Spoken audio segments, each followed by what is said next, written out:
자, 여러분들, 저는 지금 결국 롱이 나오지 않을까 좀 생각하고 있거든요. 기준금리가 발표가 되기 전에는 한번 낙폭을 보여줬다가 올릴 수는 있는데, 그리고 뭐 올렸다가 뺄 수도 있는데, 결국 롱을 가리키고 있어요, 시장은. 자, 그런데 중간중간의 조정은 어쩔 수가 없잖아요. 매번 상승만 한다? 매번 하락만 한다? 그건 나올 수가 없기 때문에 이런 것 우리가 살짝 염두에 두고 매매를 할 필요가 있다라는 거. 자, 그래서 지금은 저점을 계속해서 높이는 상황은 상당히 좋습니다. 게다가 고점도 살짝 높였기 때문에 지금 저점을 높인 상황에서 고점도 한번 높여줘야 상승 요건이 만들어지는 상황. 그래서 여기서 저점이 잡힌다면 이 이상까지 빠지지 않고 올라선다면 이번 주가 정말 마지막이 될 수도 있다 보니까 이 좋은 기회를 잘 잡아보셔야 되겠죠. 그래서 오늘 영상에서 이더리움과 비트코인 이 예상 밴드를 말씀드릴 텐데 비트코인은 지난 영상에서 좀 많이 말씀드렸으니까 이더리움에 대해서 좀 더 심도 있게 살펴보도록 할게요. 자, 그리고 중요 채널 그리고 앞으로 시나리오를 어떻게 잡으면 좋을지 바로 한번 말씀드려 보도록 하겠습니다.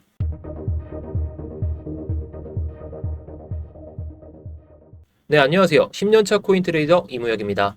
자, 현재 시간 오후 6시 56분을 좀 가리키고 있네요. 자, 요즘에 변동성이 많이 크다 보니까 제가 뭐 롱을 외치고 있는데 한번 빠지면 걱정이 많이 되실 것 같아요. 이 걱정은 결국에 현물 투자하시는 분들은 안 하셔도 좋을 것 같습니다. 물론 선물 시장에서 숏이든 롱이든 다 발라먹을 수가 있기 때문에 제가 물론 롱만 외친다고 해서 숏만 외친다고 해서 이 관점을 뭐 고지고대로 따라하지 마시고 시장 상황에 맞춰서만 잘 대응해 보시면 좋을 것 같아요. 이 대응 방법은 제가 이따가 말씀을 드리겠지만 제가 10년 동안 이런 코인 시장에서 살아남을 수 있었던 이유가 다른 게 있는 게 아닙니다. 하지만 그 노하우들은 여러분들께 풀어드릴게요. 대신 이 풀어드리는 값은 좋아요 하나로만 받겠습니다. 자, 본격적인 영상 시청 전에 좋아요 한 번씩 눌러주시고 이따가 뭐 도움이 안 되셨다면 그때 취소하셔도 좋습니다. 자, 일단 기준금리가 발표가 나는 게 12월 11일 새벽 4시거든요. 자, 그래서 오늘 나왔던 기사도 보시게 되면 연준의 기준금리 결정을 앞두고 뉴욕 증시가 일제히 하락했다. 미국 국채금리 상승 영향이라고 하는데 자, 저는 금리가 정말 하락할 가능성이 높다라고 생각하거든요. 뭐 데이터상으로도 80%그 넘는 수치를 기록하고 있는데 만약에 안 된다? 정말 큰 하락은 나올 수가 있겠죠. 이게 근데 동결이 되든 인하를 하게 되든 시장에 기대감이 좀 불러일으켰던 인하와 정말 우려했던 동결이 나온다면 결국에 시장에는 악재가 터지고 아니면 정말 인하가 된다면 호재가 터지고 그래서 이 악재든 호재든 짓눌렸던 그 상황을 풀어헤칠 것 같아요. 물론 동결이 나게 되면 악재이기 때문에 시장은 한번 크게 밀렸다가 갈 수는 있겠죠. 그 기회가 마지막이 될 것 같긴 합니다. 왜냐? 이 악재가 소멸이 됐기 때문에. 자, 그래서 지금은 아까 영상 초반에 말씀드렸듯이 이 밑으로 안 빠지는 게 중요하긴 하지만 빠지더라도 정말 마지막 기회가 될 수는 있을 것 같아요. 제가 계속해서 이때에도 현물 모아가셔도 좋다. 그리고 이때 음봉에서도 이때는 정말 괜찮다. 상승을 위한 막바지 단계다 라고 말씀을 드렸었는데 다 결과로 보여드리죠. 게다가 구독자분들이 계신 이 스터디룸에서도 타점을 잡아드리면서 결과로 좀 보여드리고 있는데 자, 저 또한 이렇게 매매를 통해서 수익을 쌓고 있다는 거. 자, 이 타점들은 제가 구독자분들이 계신 이 스터디룸에서 모두 공유를 드리고 있는데 혼자서 매매하기가 좀 어렵다. 타점 잡기가 어려우시다면 이 스터디룸에 입장하셔서 여러분들이 타점도 공유받고 수익도 내고 참 좋을 것 같습니다. 자, 뭐 이거 자랑하려는 게 아니라 수익을 낼 때 좀 수익을 챙겨놔야 다음번 하락장에서 이거 정말 마지막 조정이구나 이러면서 들어갈 수 있는 그 쫄지 않고 들어갈 수 있는 그 자신감이 생기기 때문에 제가 스터디룸에서 말씀드리는 타점들 잘 공부해 보셔도 좋을 것 같습니다. 뭐 이 스터디룸 입장하는 방법은 이따가 한번 말씀을 드려보도록 할게요. 자, 일단 차트를 보면서 설명을 드리기 전에 한 가지 내용을 한번 보도록 하겠습니다. 자, 블랙록 CEO 레리 핑크 회장이죠. 이 레리 핑크 회장이 최근 비트코인 시장에 대해서 언급한 내용이 있는데 최근 비트코인 가격이 12만 6천 달러 이 사상 최고가에서 내려오면서 큰 조정을 겪고 있다고 하죠. 그런데 레리 핑크 회장은 이 하락장에서 흥미로운 매수 주체가 등장했다고 합니다. 여러 국가의 국부펀드를 말하면서 비트코인을 기다렸다가 점진적으로 매입하고 있다고 합니다. 지금 많은 국부펀드들이 대기까지 하고 있는 상황이고 비트코인이 가격이 떨어지자마자 점진적으로 매수를 하고 있다고 하죠. 게다가 그들은 8만 달러 수준에서 추가 매수를 했다라고 하는데 단순하게 저점에서 매수만 하는 게 아니라 가격과 상관없이 전략적으로 이 비트코인의 양을 늘린다는 거, 이게 중요하겠죠. 결국 단기적인 관점이 아니라 장기적인 관점으로 본다는 말입니다. 자, 그러면서 레리 핑크 회장도 강조를 했죠. 이 매수의 목적이 단기 트레이딩이 아니라는 거. 그들은 트레이딩이 아니라 장기 포지션을 구축하고 있다라고 해요. 그러면서 비트코인은 몇 년 동안 보유하는 자산이다라고까지도 강조를 했는데 여기서 중요한 메시지는 두 가지로 좀 해석을 해볼 수가 있습니다. 국가 단위 자금이 장기 관점으로 BTC 보유를 늘리고 있다는 거. 이 흐름은 단기간 매매가 아니라 구조적 수요 증가로 이어질 가능성이 크다라는 거. 자, 하지만 분명한 건 리스크도 존재하겠죠. 왜냐? 지금 비트코인 시장이 왜곡되어 있기 때문이에요. 레버리지가 과도하게 사용이 되고 있고 그렇기 때문에 앞으로도 높은 변동성이 지속될 가능성이 높다라는 거. 자, 다시 말해서 기관, 국부펀드 이들의 매수처럼 구조적인 수요는 상당히 늘어나고 있는 건 맞지만 단기적으로 레버리지 과다로 인한 가격 급등락이 반복될 가능성이 높다라는 거. 자, 그러면서 10월에 발생했던 두 번의 폭락은 역시 과도한 레버리지의 결과라고 설명까지 하고 있습니다. 자, 이 내용을 다시 한번 요약을 해드리면 국부펀드들이 비트코인을 천천히 그리고 지속적으로 축적 중이라는 거. 8만 달러에서도 매수할 정도로 장기적인 관점을 가지고 있다는 거. 하지만 시장 자체는 구조가 지금 불안정하고 레버리지가 많다 보니까 변동성이 커질 수 있다는 거. 자, 레버리지가 많다는 것은 이 물량들을 털어내기 위한 그 변동성이 나올 수 있다는 거예요. 자, 현물 기준으로는 그냥 들고 간다면 마이너스 10%, 마이너스 20%, 뭐 이것도 버틸 수는 있지만 선물 기준으로 예를 들어 50배 레버리지를 하잖아요. 뭐 마이너스 2%, 이거 찍히는 순간 청산되잖아요. 물론 수수료를 생각했을 때는 마이너스 1.5%, 마이너스 1.7%이 수준에서 청산이 되기 때문에 이 물량들을 정리하기 위한 움직임이 나왔다가 갈 수도 있다 보니까 이거는 지금 시장에서는 살짝의 리스크라는 거. 자, 그래서 차트를 보면서 설명을 드릴 텐데 자, 일단 제가 지난 영상에서 말씀드렸던 게 이 패러렐 채널 위에서 마감하는 게 상당히 좋다라고 말씀을 드렸거든요. 아직 마감을 못했지만 2, 3일 안에 뭐 기준금리가 발표되고 나서 마무리를 하면 그때부터 빅롱이 시작될 수도 있습니다. 물론 조금 더 밀렸다가 갈 수 있기 때문에 조심할 필요는 있죠. 자, 그럼 이더리움 차트를 한번 봐볼까요? 자, 지금 차트는 비트코인보다 오히려 좋은 것 같아요. 왜냐? 위에 있는 이 패러렐 채널까지 아직 도전을 못했기 때문에. 자, 비트코인은 지금 이 구간에 위치해 있어요. 그런데 이더리움은 조금 더 올라와 있는 상황이기 때문에 우리가 이 모습을 봤을 때는 추가적인 상승이 이더리움이 더 가능하지 않을까 저는 이렇게 생각하기도 합니다. 자, 그래서 4시간 봉을 보면서 타점을 한번 잡아볼까 하는데요.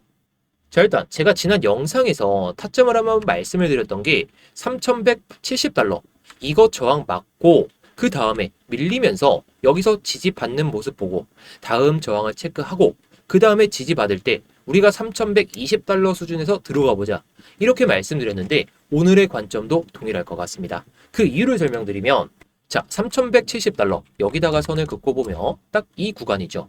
그리고 3090달러 딱 지지가 명확해진 상황이거든요. 자, 크게 한번 봐볼게요. 자, 제가 말씀드렸던 타점이 이 구간에서 밀리면서 한번 지지받고 그 다음에 올라탔다가 다시 지지받으면서 3120달러에서 들어가자는 생각이었는데 지금 저항 맞을 거 2번이나 맞았죠. 4시간 봉상으로. 자, 그러면서 3090달러에 대한 지지를 지금 3번 보여줬단 말이에요. 3번 보여줬다는 건 저항을 체크하러 갈 가능성이 높다라는 것인데 지금은 밀리다 보니까 가능성이 좀 떨어진 이야기이긴 하겠지만 여기서 다시 한번 지지받고 들어올린다? 그럼 이 구간에서 저항을 한 번 더 맞고 그 다음에 눌릴 때 우리가 여기서 또 지지받는 거 보고 들어가자는 생각이죠. 왜냐? 저항이 나올 게 나오고 지지받을 거 지지받고 그때 들어가도 늦지가 않아요. 자, 그래서 여기서 살짝 눌리더라도 올라오면서 여기서 저항 맞고 다시 내려가면서 여기서 지지받고 올라갈 때 우리가 3120달러 수준에서 들어가 보자는 거죠.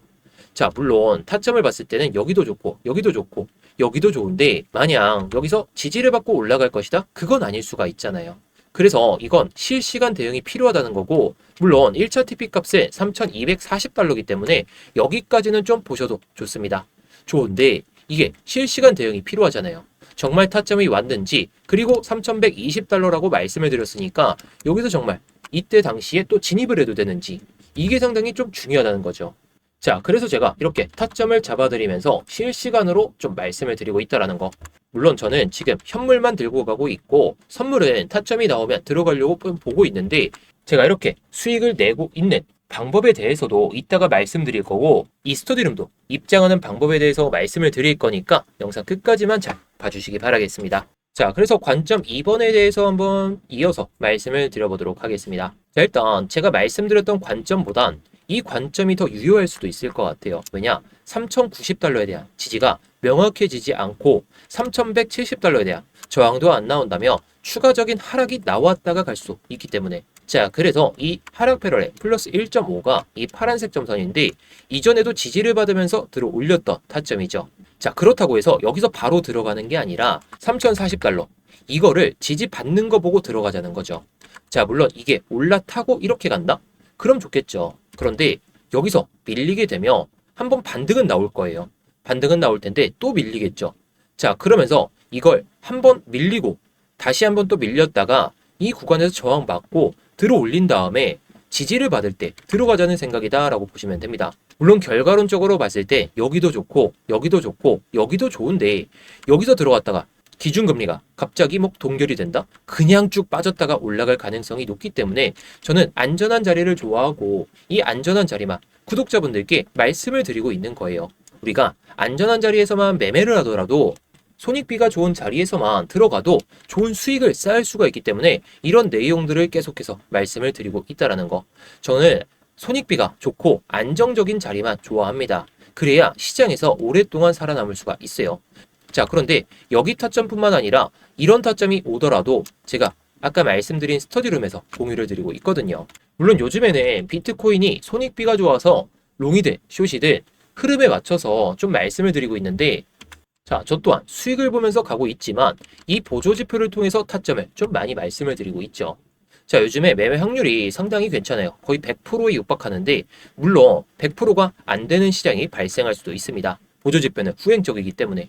그런데 이게 보조지표가 참 좋은 게 신호가 뜨기 전에 깃발 신호가 2개 나오게 되고 깃발 신호가 나오고 나서 셀 신호가 나오고 그 다음에 위에는 손절가, 아래에는 익절가가 딱 명시가 되게 되죠. 자, 그러면 익절가에 딱 도달하게 됐을 때 딱 타겟이라는 단어가 나오고 선이 사라지게 되죠. 자, 그래서 차트를 보시면서 매매를 하실 분들에게 상당히 유용한 도구가 될 수 있을 거다 자신합니다.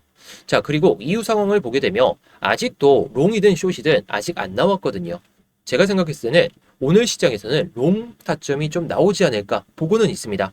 하지만 이게 아직 방향성이 모호해진 상황이다 보니까 지금 구독자분들께 말씀드렸던 타점 이후에는 아직 타점을 말씀을 안 드렸고 저도 아직 무포지션입니다. 물론 현물은 그냥 들고 가고 있고요. 자, 그래서 이 보조지표가 여러분들께 상당히 도움이 많이 되실 텐데 내가 차트를 24시간 내내 보기가 어렵다. 그리고 업무를 하다 보니까 타점을 놓치는 경우가 많다. 이러신 분들을 위해서 제가 이 스터디룸에서도 이 타점들이 나왔을 때 공유를 드리고 있다 보니까 이 스터디룸 입장하신다면 여러분들께 많은 도움이 되실 것 같습니다. 자, 그래서 이 보조지표 공유를 드리고 있고 이 스터디룸도 입장을 도와드리고 있는데 바로 한번 말씀을 드려보도록 할게요. 자, 지금 영상 설명란이나 고정 댓글을 보시면 링크가 하나 보실 텐데 이 링크를 클릭하시게 되면 이 구글 폼이 딱 나오게 되거든요. 자, 먼저 이 구글 폼에서 제 이름, 이무혁 전문가가 있는지 확인하시고 구글 폼 작성을 해주시면 됩니다. 자, 아까 보여드렸던 그 스터디룸 같은 경우에는 첫 번째 걸 누르시면 되겠죠. 자, 그리고 제가 빗썸이나 업비트에서도 상승 가능성이 높은 코인들 요즘에는 뭐 변동성이 크기 때문에 일주일에 한 2개에서 3개 정도 많이 말씀드리지 않고 있어요. 이런 것들도 받아보실 분들은 이거 체크하시면 되겠죠. 자, 그리고 뭐 트레이딩 교육법도 제가 많이 말씀을 드리고 있는데 전자책으로도 발송을 해드리고 있으니까 전자책으로 트레이딩 노하우도 좀 알고 싶다 하시면 이거 체크하시면 되고요. 자, 그리고 오늘 영상에서 말씀드린 보조지표도 이거 체크하시면 됩니다. 자, 보조지표가 상당히 좋은 게 아까 보여드렸듯이 플래그 신호가 뜨고 바이가 뜨든 셀이 뜨든 신호가 나오게 되거든요. 자, 그러면은 위에는 익절가가 나오고 아래에는 손절선이 나오게 됩니다. 이때는 바이 기준인데 자, 셀 기준으로는 밑에가 익절선이 나오고 아래에는 손절선이 나오겠죠. 자, 그리고 아까 보여드렸듯이 딱 익절가가 도달이 되게 되면 타겟이라는 단어가 나오다 보니까 차트를 보면서 매매하시기엔 정말 편하시겠죠. 자, 그런데 차트를 24시간 내내 보시긴 어렵잖아요. 그래서 제가 아까 말씀드렸던 스터디룸에서도 보조지표를 통한 타점이 나왔을 때 공유를 드리고 있기 때문에 모든 내용들은 스터디룸에서도 확인이 가능합니다.